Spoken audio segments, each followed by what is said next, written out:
പേരാമ്പ്ര മണ്ഡലത്തിലാണ് നമ്മളുള്ളത്. നേരത്തെ കേരളത്തിലെ തന്നെ ഏറ്റവും മുതിർന്ന രാഷ്ട്രീയ നേതാക്കളിൽ ഒരാളായ ശ്രീ TP രാമകൃഷ്ണനെയാണ്, മുതിർന്ന സ്ഥാനാർത്ഥികളിൽ ഒരാളായ TP രാമകൃഷ്ണനെ നമ്മൾ കണ്ടു. അവിടെ പക്ഷേ എതിരിട്ട് മത്സരിക്കുന്ന യൂത്തിൻ്റെ എല്ലാ പ്രസരിപ്പും എല്ലാ വൈബും ഉള്ള ഒരു എതിർ സ്ഥാനാർത്ഥിയാണ് ഇവിടെ പേരാമ്പ്രയിലുള്ളത്. വേറെ ആരുമല്ല, നമുക്കൊക്കെ വളരെ വളരെ പരിചിതയായ ഫാത്തിമ തെഹ്ലിയാണ്. എങ്ങനെ പോടും പ്രചരണം? Thank you. അടിപൊളിയായിട്ട് പോകുന്നു. ഇവിടെ ഇറങ്ങിയത് ഓർമ്മയുള്ളൂ. ഇപ്പം എത്ര പെട്ടെന്ന് ആ ദിവസങ്ങൾ പോകുന്നത്, എണ്ണി നോക്കുമ്പോൾ ഇനി കുറച്ച് ദിവസങ്ങളേ ഉള്ളൂ. സോഷ്യൽ മീഡിയയിൽ മുഴുവൻ വൈബാണ്. ആണോ? Thank you. അറിയുന്നില്ല. ഇപ്പോൾ ഞാൻ തുടക്കത്തിൽ പറഞ്ഞതുപോലെ എതിരിടുന്നത് ചെറിയൊരാളെയല്ല, പേരാമ്പ്രയ്ക്ക് വളരെ പരിചിതനായ, കേരള രാഷ്ട്രീയത്തിന് സുപരിചിതനായ ഒരാളെ നേരിടുന്നത്. ഫാത്തിമ പറയുമ്പോൾ ഒരു ഇളമുറക്കാരിയാണ് രാഷ്ട്രീയത്തിൽ. അപ്പോൾ ആ എതിരാളി TP രാമകൃഷ്ണൻ, അങ്ങനെ ഒരാളെ കണ്ടുകൊണ്ട് പേരാമ്പ്രയ്ക്ക് കയറുമ്പോൾ ഉള്ളിലുണ്ടായിരുന്ന എന്തെങ്കിലും ആശങ്കകൾ ഉണ്ടായിരുന്നോ? ഇവിടെ വന്നപ്പോൾ അതൊക്കെ മാറിയോ? ഇല്ല, എനിക്ക് ആശങ്കകളൊന്നും ഉണ്ടായിട്ടില്ല. തീർച്ചയായിട്ടും വളരെ മുതിർന്ന ഒരു നേതാവിനോടൊപ്പമാണ് മത്സരിക്കുന്നത്. അതൊരു വലിയ അംഗീകാരമായിട്ടാണ് എനിക്ക് തോന്നുന്നത്. തലമുറകൾ വ്യത്യാസമുണ്ട് എങ്കിലും കൃത്യമായിട്ട് അദ്ദേഹത്തിൻ്റെ ഒരു രാഷ്ട്രീയ രീതി, അല്ലെങ്കിൽ അദ്ദേഹം രാഷ്ട്രീയത്തിലേക്ക് വന്ന ഒരു സ്ഥലത്തേക്കാണ് ഞാൻ എത്തുന്നത്. അപ്പം ആ കാര്യങ്ങളൊക്കെ തീർച്ചയായിട്ടും ഉള്ളതാണ്. അതിനെയൊക്കെ ഞാൻ വളരെ ബഹുമാനപൂർവ്വം കാണുന്നു. നമ്മൾ സംസാരിക്കുന്നത് രാഷ്ട്രീയമാണല്ലോ, അപ്പോൾ രാഷ്ട്രീയപരമായിട്ടുള്ള മത്സരം തന്നെയാണ് ഇവിടെ നടക്കുന്നത്. വളരെ യങ്ങായിട്ടുള്ള മിടുക്കിയായിട്ടുള്ള കാൻഡിഡേറ്റ് പേരാമ്പ്ര വരുന്ന ഒരു ചരിത്രമുള്ളത്. മുസ്ലിം ലീഗ് ചരിത്രത്തിൽ ആദ്യമായി 2 വനിതകളെ മത്സരിപ്പിക്കുന്ന തെരഞ്ഞെടുപ്പാണ് എന്നുള്ള ഒരു കാര്യം കൂടിയുണ്ട്. അപ്പോൾ അതൊരു ചരിത്രഘട്ടമായിട്ട് കാണുന്നുണ്ടോ? എല്ലാവരും അതിനെ അങ്ങനെ അംഗീകരിക്കുന്നുണ്ടോ? 100% ഇതൊരു ചരിത്രപരമായിട്ടുള്ള തീരുമാനമാണ് ഞങ്ങളെ പാർട്ടിയെ സംബന്ധിച്ചിടത്തോളം. ഞങ്ങൾക്ക് വളരെ കുറച്ച് സീറ്റുകളേ ഉള്ളൂ.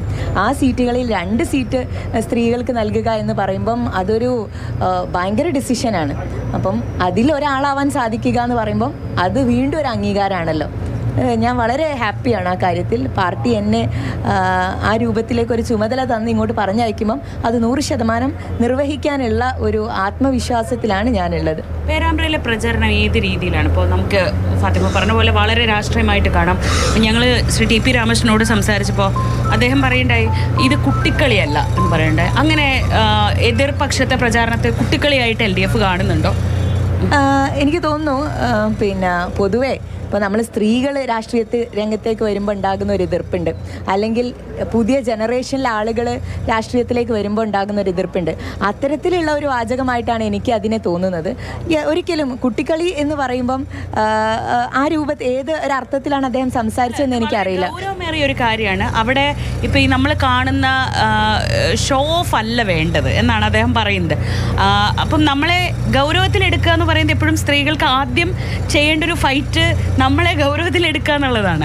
അങ്ങനെ ഒരു ബുദ്ധിമുട്ട് ഫാത്തിമയ്ക്ക് തോന്നുന്നുണ്ടോ? ഇല്ല, ഇവിടെ ഗൗരവത്തിൻ്റെ കാര്യമല്ല. ഞാൻ പറഞ്ഞല്ലോ, ഇതൊരു പൊളിറ്റിക്കൽ ഫൈറ്റാണ്. ഇവിടെ കാര്യങ്ങൾ തുറന്ന് സംസാരിക്കുക. എന്താണ് ഈ മണ്ഡലത്തിന് ആവശ്യം, അത് ജനങ്ങളോട് സംസാരിക്കുക, അവരിൽ നിന്ന് കേൾക്കുക, അവർക്ക് വേണ്ടിയിട്ട് ഏത് രൂപത്തിൽ അത് നമുക്ക് പ്രാപ്തമാക്കി കൊടുക്കാൻ പറ്റും എന്നുള്ള കാര്യങ്ങൾ അന്വേഷിക്കുക. 100% ഞാൻ ഈ മണ്ണിൽ ഇറങ്ങിയപ്പം, പേരാമ്പ്ര ഇറങ്ങിയപ്പോൾ അത് തന്നെയാണ് ചെയ്തുകൊണ്ടിരിക്കുന്നത്. ഒരു വനിതാ സ്ഥാനാർത്ഥി മത്സരിക്കുന്നതിനെ കുറിച്ച് ഫാത്തിമ പറഞ്ഞു തുടങ്ങിയല്ലോ. ഇന്ന് വന്ന ഒരു പ്രതികരണം, ഉമർ ഫൈസിയും ഒക്കെ തന്നെ പ്രതികരണം കേട്ടോ എന്നറിയില്ല. ജനറൽ സീറ്റിലൊക്കെ അങ്ങനെ സ്ത്രീകളെ മത്സരിപ്പിക്കാൻ പറ്റുമോ? അവിടെ പ്രഗത്ഭരായ ആണുങ്ങളെയല്ലേ മത്സരിപ്പിക്കേണ്ടതെന്ന് സമസ്തയുടെ ഒരു പ്രധാനപ്പെട്ട വ്യക്തി പറയാണ്.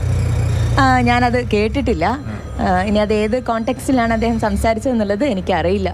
പക്ഷേ വനിതാ ലീഗിൻ്റെ ഭാഗത്തു നിന്നുണ്ടായ പ്രതികരണമൊക്കെ ഫാത്തിമ നേരത്തെ തന്നെ കേട്ടിട്ടുണ്ടാവും അല്ലേ? ഇപ്പോൾ അഡ്വക്കേറ്റ് നൂർബിന നർഷി ഇതൊക്കെ ഉൾപ്പെടെയുള്ളവർ വളരെ പ്രത്യക്ഷമായി തന്നെ പ്രതികരണമായിട്ട് വന്നിട്ടുണ്ടായിരുന്നു. അതായത് വനിതാ ലീഗിന് വേണ്ട പ്രാതിനിധ്യം കിട്ടിയില്ല, ഞങ്ങളൊക്കെ ഇവിടെ ഉണ്ട്.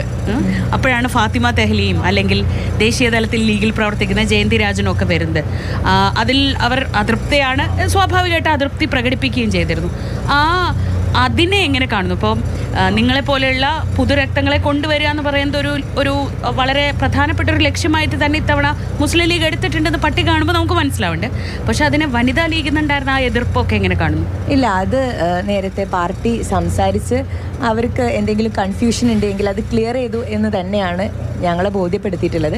ഞങ്ങളൊക്കെ വനിതാ ലീഗിൻ്റെ ഭാഗമാണല്ലോ, ഞങ്ങളൊക്കെ ലീഗിൻ്റെ ഭാഗമാണല്ലോ, ഞങ്ങൾ ഒരേ മുന്നണിയിലുള്ള ആളുകളാണ്. UDFൻ്റെ പിന്നെ സ്ഥാനാർത്ഥികളായിട്ടാണ് ഞങ്ങൾ കൂത്തുപറമ്പിലേക്കാണെങ്കിലും പേരാമ്പ്രയിലേക്കാണെങ്കിലും വന്നിട്ടുള്ളത്. അപ്പോൾ 100% എൻ്റെ നേതാക്കന്മാരാണ്. ശ്രീമതി നൂർബിന റഷീദ് ആണെങ്കിലും അതുപോലെ വനിതാ ലീഗിൻ്റെ ആളുകളാണെങ്കിലും അവരാണ് ഞങ്ങൾക്ക് പാഠങ്ങൾ പറഞ്ഞു തന്നത്. അവരുടെ പാഠങ്ങൾ ഉൾക്കൊണ്ടുകൊണ്ടാണ് ഞങ്ങൾ പ്രവർത്തിക്കാനും ഇറങ്ങിയിട്ടുള്ളത്.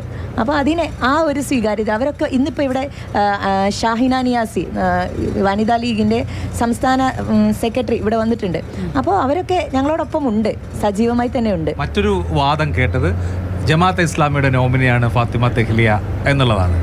അതെ, ആ സർട്ടിഫിക്കറ്റ് അവരെനിക്ക് വെറുതെ ചാപ്പകുത്തി തരേണ്ട കാര്യമില്ല. ഈ നാട്ടിലെ ആളുകളുടെ സർട്ടിഫിക്കറ്റേ എനിക്ക് ആവശ്യമുള്ളൂ. ഇനി ഇത് പറഞ്ഞ ആളുകൾ അത് തെളിയിക്കട്ടെ. ഞാനത് അന്നേ പറഞ്ഞു, ഏത് രൂപത്തിലാണ് അവർ അത്തരത്തിലുള്ള ഒരു വാദം ഉന്നയിക്കുന്നത്. ഞാൻ UDFൻ്റെ നോമിനിയാണ്, ഞാൻ എൻ്റെ പാർട്ടിയുടെ നോമിനിയാണ്.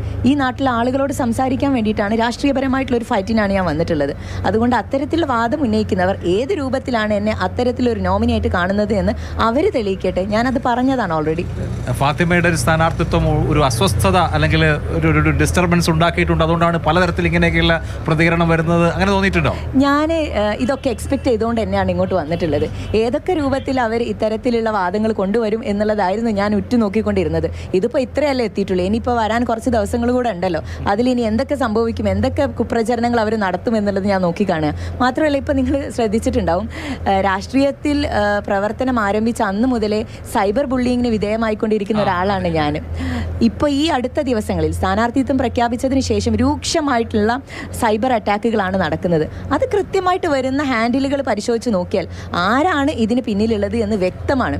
അപ്പോൾ ഷാഫിയുടെ കൂടെ ഫാത്തിമ നിൽക്കണ ഒരു പടമൊക്കെ വെച്ചിട്ട് വലിയ രീതിയിലുള്ള ഒരു പ്രചാരം. ഇന്നത്തെ കാലത്ത് നമ്മളൊക്കെ ഒന്നിച്ച് നിന്ന് ജോലി എടുക്കുകയും ഒന്നിച്ച് നിന്ന് രാഷ്ട്രീയം പറയുകയും ചെയ്യുകയും ഒക്കെ ചെയ്യേണ്ട ഒരു കാലത്ത് ഒരു വേദിയിൽ ഒന്നിച്ച് നിന്ന് ഇങ്ങനെ ഒരു ഷേക്ക് ഹാൻഡിന് പകരം ഇങ്ങനെ ഒരു സാധനം കൊടുത്തു എന്നുള്ളതിൻ്റെ പേരിലൊക്കെ ഇതൊക്കെ കേൾക്കുമ്പോൾ എന്താ തോന്നുക? നമ്മൾ ഏത് കാലത്തെ ജീവിക്കണമെന്നൊരു സംശയം എനിക്ക് തോന്നാറുണ്ട്, ഫാത്തിമയ്ക്ക് തോന്നാറുണ്ട്. അതെ, ഇത് പറയുന്ന ആളുകളാണ് എനിക്ക് വിചിത്രമായി തോന്നിയത്. പുരോഗമനവാദികൾ എന്ന് സ്വയം പ്രഖ്യാപിച്ച ആളുകളാണ് ഇതൊക്കെ വന്ന് പറഞ്ഞുകൊണ്ടിരിക്കുന്നത്.